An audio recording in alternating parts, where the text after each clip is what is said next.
Coin kaleminden herkese selamlar dostlar. Arkadaşlar bugün sizinle Binance'te liste alacağını düşündüğüm Velodrome projesiyle alakalı birkaç bir şey söz etmek istiyorum. Özet niteliğinde bir video olacak. Çok fazla teknik detaylara değinmeden size özet olarak projeyi anlatmaya çalışacağım. Arkadaşlar Velodrome Finance ilk önce Optimism ağı üzerinde olan bir proje. Optimism dediğimiz arkadaşlar Ethereum'un geleceğini, Ethereum'un ölçeklenebilirliğini sağlamak isteyen bir proje. Bakın burada 73. sırada olan bir proje. OP isimli, zaten bilenleriniz vardır. 9 milyon dolar piyasa değerinde şu an mevcut arkadaşlar Optimism.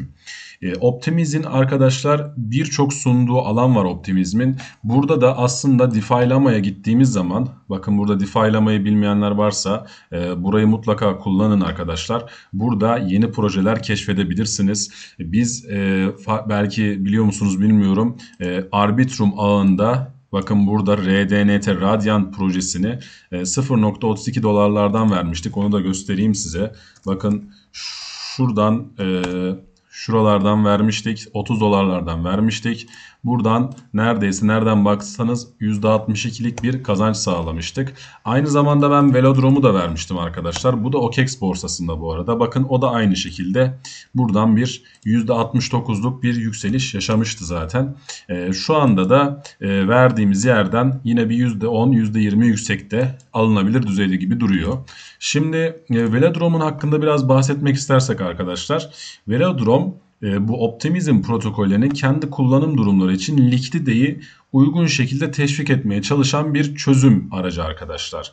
Şimdi burada Solidity tarafından ortaya konan temel çalışmaların üzerine inşa edilen ekibimiz diyorlar, tam potansiyeli gerçekleştirmek için temel sorunlarını ele aldı. Şimdi bu Velodrome'un arkasında kim var? Bu projeyi kim başlattı? VDAO başlattı arkadaşlar. Bu da Information Token tarafından başlatıldı. Burada VDAO kuruluşu Andre tarafından Phantom ağında başlatılan bir protokoldü arkadaşlar. Ve bu merkeziyetsiz bir yapı olmasıyla anılıyor aslında. Ben o yüzden biraz Velodrome'a sıcak bakıyorum şu an. Şimdi rakamlara göre VDAO ilk günlerde, bakın TVL yani toplam kilitli değerde 2.6 milyar dolar çekmeyi başardı diyor arkadaşlar.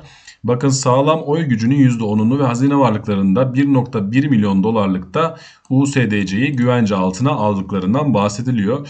Bu çok büyük bir rakam arkadaşlar. Bu her projenin ulaşabileceği bir rakam değil.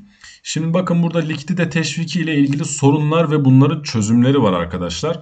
Burada örnek veriyorum, işte varlıkları dönüşmenin fırsat maliyetini en aza indirgeme gibi. Mesela burada sabitliyorsunuz ya varlıkları, işte Ethereum, ST Ethereum, işte ABD dolarıyla DAI mesela atıyorum, işte örnek veriyorum OP ile normal doları aynı şekilde burada likidite olarak sağladığınız zaman burada sizin hem istikrar sağlamanızı, hani mesela DPEG riski nedir arkadaşlar? Geçmişte görmüştük. BUSD mesela USDC 1 dolara sabitliğini kaybetmişti. Burada mesela stabil coinlerde DAI ve ABD dolarını bu riski en aza indirerek diyor, istikrar sağlama yolunda bir katkı sağlamaya çalışıyorlar. Bu önemli bir şey arkadaşlar. Siz buraya kilitlediğinizde gerçekten varlıklarınızın güvence altında olduğunuzdan bir bakıma emin olmuş oluyorsunuz. Yani riski aza indirmiş oluyorsunuz. Şimdi bakın Velodrome genel hatlarıyla böyle sorunları temel alıyor ve burada Solidity'nin temel yeniliği protokol emisyonlarını sadece likidite değil, üretilen ücretlerle uyumlu hale getiren, birebir hale getirmeye çalışıyorlar arkadaşlar.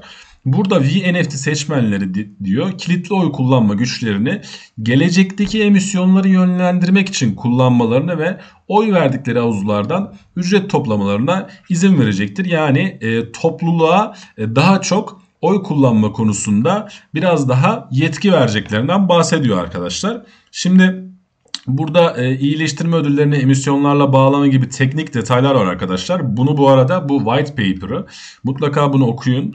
Anlamadığınız yer olursa araştırıp internetten hemen bakın. Ben sizi sıkmamak için videoyu sadece uzun tutmuyorum. Şimdi bakın burada aşağı doğru şöyle indiğimiz zaman size lansman detaylarından biraz bahsedelim.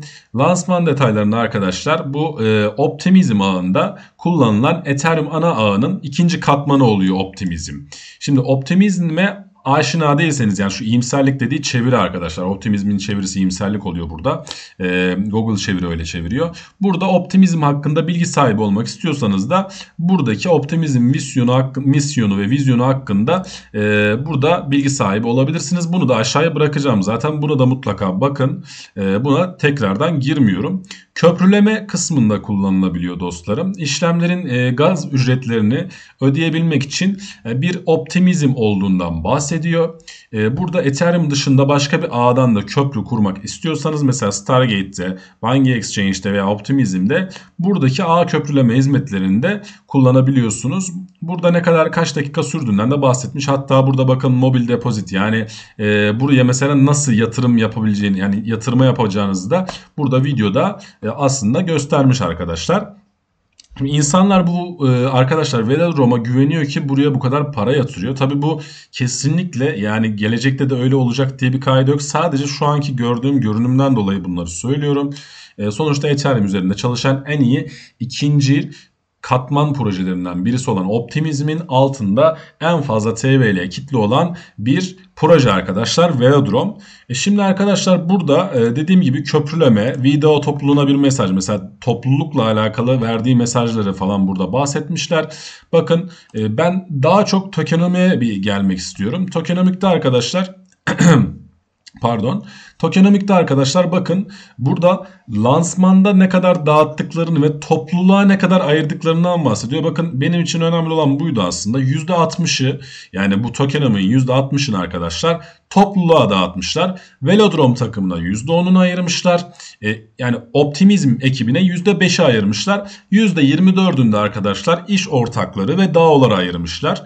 Yani işte örnek veriyorum exchange'lere, işte mesela DEX'lere falan ayırmışlar veya ortaklık yaptığı projelere ayırmışlar arkadaşlar. Ama %60'ın toplulukta olması çok çok önemli. Bu topluluğun daha fazla yönetebileceği, geleceğe yönelik bir proje olabileceği anlamına gelmekte. Benim açımdan böyle.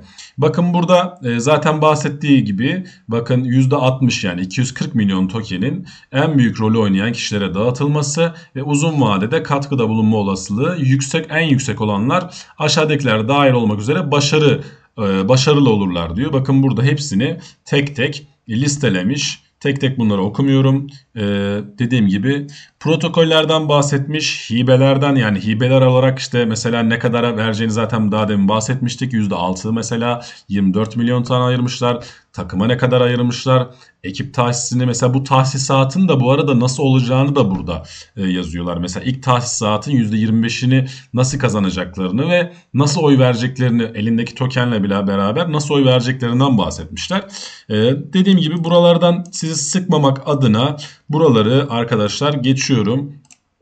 Burada mesela güvenlik raporuna geldiğimiz zaman arkadaşlar bakın Mart 2022'de burada Solidity'den uyarlanan ekip tarafından tam bir kaynak olarak gösteriliyor ve akıllı sözleşme ile ilgili olaylar burada rapor edilmiş arkadaşlar. Aşağıda bakın burada yasal feragatnamemizi bakın burada okuyup kabul etmeniz gerektiğinden bahsediyor ve tam denetimi de bakın buradan GitHub'dan buraya mesela girdiğiniz zaman şöyle tam denetimin, buna tekrar benim şuradan hemen gireyim arkadaşlar.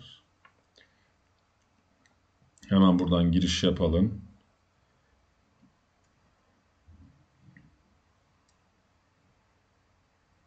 Evet. Evet, buradan GitHub'dan arkadaşlar mesela buradan şuradan Solidity raporlarını görebilirsiniz ama buraya şu an koymamışlar. Aşağıdan bakın burada tekrar buradan ulaşabilirsiniz demişler. Burada var, evet, burada o linkte değil, bu aşağıdaki linkteymiş. Bakın burada tam denetim için elde edilen rapora buradan ulaşabilirsiniz diyor. Tamam, buraya koymuşlar. Bakın burada bu link, hani anlamayabilirsiniz tabii ki de ama buradan mesela içlerine girip şeffaf bir şekilde raporlarını da sunmuşlar arkadaşlar. Bakın burada mesela ne zaman yaptıklarını ve işte atıyorum analiz ID'lerini falan hepsini koymuşlar. Özetlerini falan koymuşlar burada. Bunların hepsine teker teker bakabilirsiniz. Zaten bu white paper'ın içerisinde bütün buradaki linklerin hepsi var. Buraları geçiyorum arkadaşlar. Bakın burada aşağıda da sözleşme adreslerinden bahsetmişler. Şimdi Burada arkadaşlar şurada C4 rapor denilen bir şey de var. Buna da bakabilirsiniz bu arada eğer isterseniz. Burada yarışma sonuçlarından falan bahsetmişler. Geçen senenin raporları. Şimdi şuraları kapatalım. Pardon arkadaşlar. Şuraları kapatalım. Evet. Şimdi burada bu Velodrome'un kendi sitesi. Burada bu arada cüzdanınızı bağlayıp buradan swap işlemleri gerçekleştirebiliyorsunuz. Pool'da mesela burada havuzlara kendi likiditelerinizi mesela burada hangi tokenleri eklemek istiyorsanız buraya hepsini ekleyip havuzlarda arkadaşlar belli bir APR oranı sağlayabiliyorsunuz. Bakın burada oy verebiliyorsunuz. Daha demin bahsettiğim hani elinizde Velodrome bulundurduktan sonra hani bulundurduğunuz için burada oy verebiliyorsunuz arkadaşlar.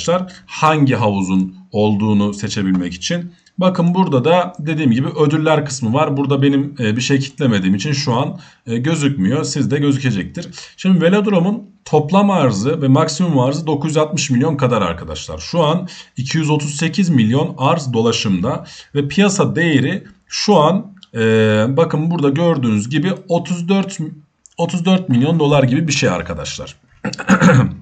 34 milyon dolar gibi bir piyasa değeri var arkadaşlar. 568. sırada gösteriyor. Şimdi arkadaşlar bu piyasa değerini hani 10'a katlasa atıyorum. Buradaki parayı da yani buradaki fiyatı da 10'a katlamış oluyor. Yani 1 doların üzerine kadar bir çıkış görme imkanı var diyebiliriz. Piyasalara geldiğimiz zaman OKEX borsasında, Bitget borsasında, MXG'de ve bunun dışında Binx'te, Hotbit'te 27 tane borsada ve kendi borsaları da dahil 27 tane borsada listeli olarak görünüyor arkadaşlar. Şimdi buradaki bakın bütün Twitter adreslerini bu arada ben size göstereceğim. Bu Twitter adresi Velodrome'un 235k takipçileri var. Bakın burada her gün bu arada airdrop incoming diye bir şey yayınlamışlar arkadaşlar. Bakın Velodrome ve bir tane projeyle alakalı airdrop için snapshot çekiliyor diyorlar. Airdropları da oluyor büyük ihtimalle. Bakın burada optimizm ağının Messari'de karşılaştırılmasıyla alakalı bir grafik atmışlar. Ve burada günlük olarak APR'lerinin volatilitelerini de yayımlıyorlar arkadaşlar. Dediğim gibi çok teknik detaylar ama bakın burada optimizm ağına geldiğiniz zaman DeFi'lamada birinci sırada Velodrome olduğunu görmekteyiz. 294 milyon dolar olarak TVL'si burada var arkadaşlar ve ikincisi CNETX yani CNX olmasına rağmen neredeyse 2 katından daha fazlası arkadaşlar olduğunu görmekteyiz. Bakın %32'si paranın yani burada kilitli olan paranın %32'si Velodrome Finance'de kilitli yani şu 911 milyon doların arkadaşlar %32'si sadece Velodrome da kitle olduğunu görmekteyiz. DEX olarak geçiyor dediğim gibi arkadaşlar. Şimdi buradaki teknik kısımlara geldiğimizde bir de fiyata bakalım. Nereden düştü? 0.25 dolardan OKEX borsasında bu çıktı arkadaşlar.